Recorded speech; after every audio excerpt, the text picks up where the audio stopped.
Welcome back. It is yours truly, Nick, a movie AV Impulse. And I gotta admit, I know everybody is not a physical media collector. Shut! Did I say something? No! Oh, shit! Say it again! Say something else! Oh! So therefore, I've been sharing my favorite apps as well as my collection. And I gotta say, when it comes to apps, I feel like HBO Max, the Max, it has the most nostalgia for me. And I'm gonna name a few movies that definitely are gonna unlock the nostalgia from your kid in your teenage years right after this intro. Makes you think.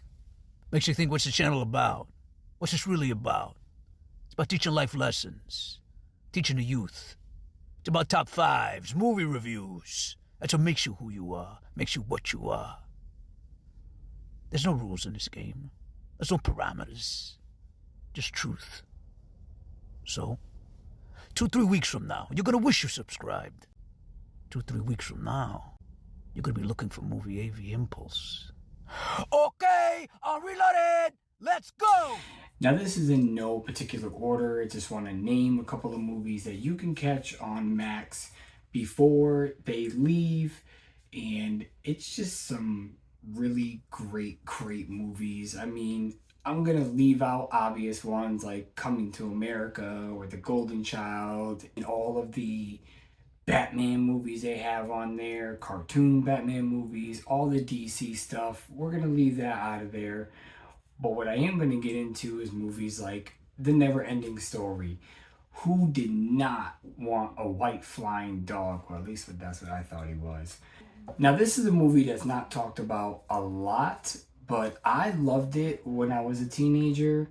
And that's going to be Rookie of the Year. Everybody kind of had that dream, especially if you loved baseball. It's about a kid who gets injured. He pops out his shoulder doesn't heal right, and he could throw a speedball at like 100 and something miles an hour, like he was Nolan Ryan. The team recruits him. I mean, who didn't want this kind of lifestyle? You know, and you kind of get like a great feeling from it when you watch it. The next one, this is talked about all the time by people like Dude Who Loves Movies, the Rad Pack. They always talk about this movie as well, but it brings back a lot of nostalgia when I watch it, and that's Don't Tell Mom the Babysitter's Dead.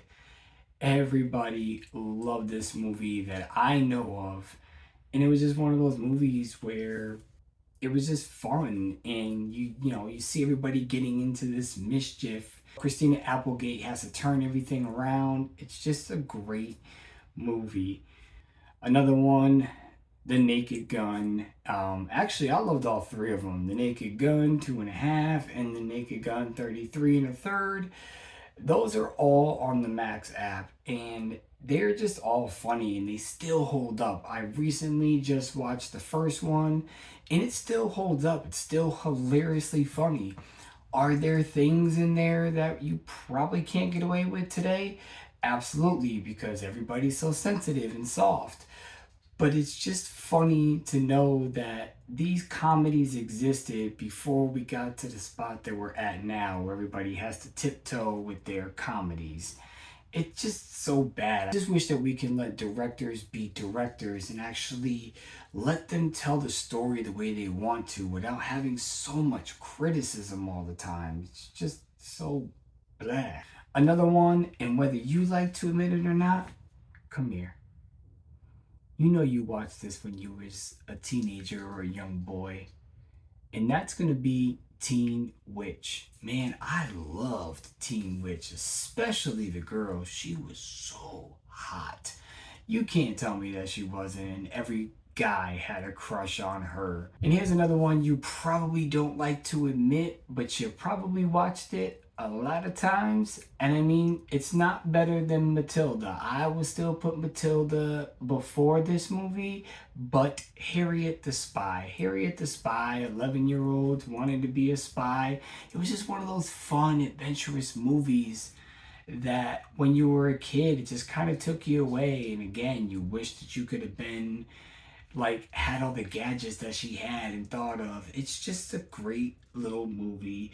But for me, Matilda is probably still above Harriet, but not by much. Oh, and another one you probably don't like to admit that you watched but was great was Dennis the Menace, the 1993 version. I don't know if you guys remember, I can't remember if it was the Disney Channel back in the days, but they had one where Dennis the Menace found like a dinosaur bone, and like an archaeologist found that he found a bone, and then they started like tearing up his whole entire neighborhood.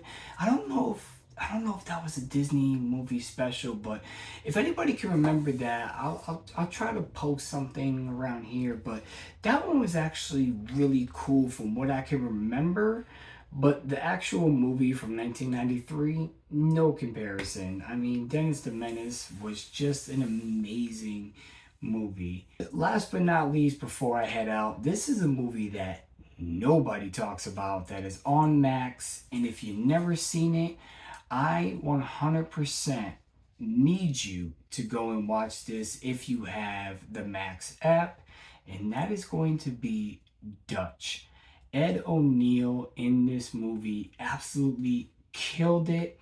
And what it's about is a rich, stuck up kid who's in private school, has super wealthy parents. And Ed, he plays the wife's boyfriend, the mother's boyfriend.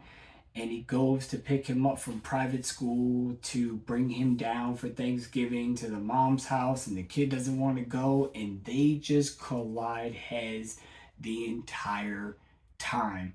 This movie is absolute pure gold.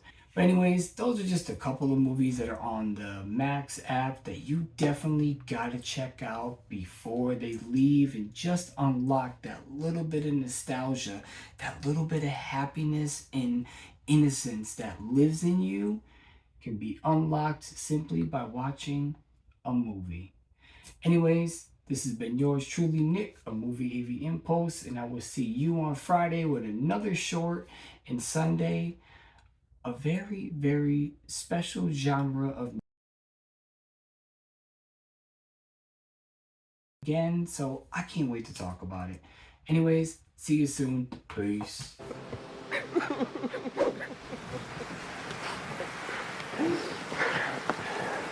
Thank you. You love me. You really love me.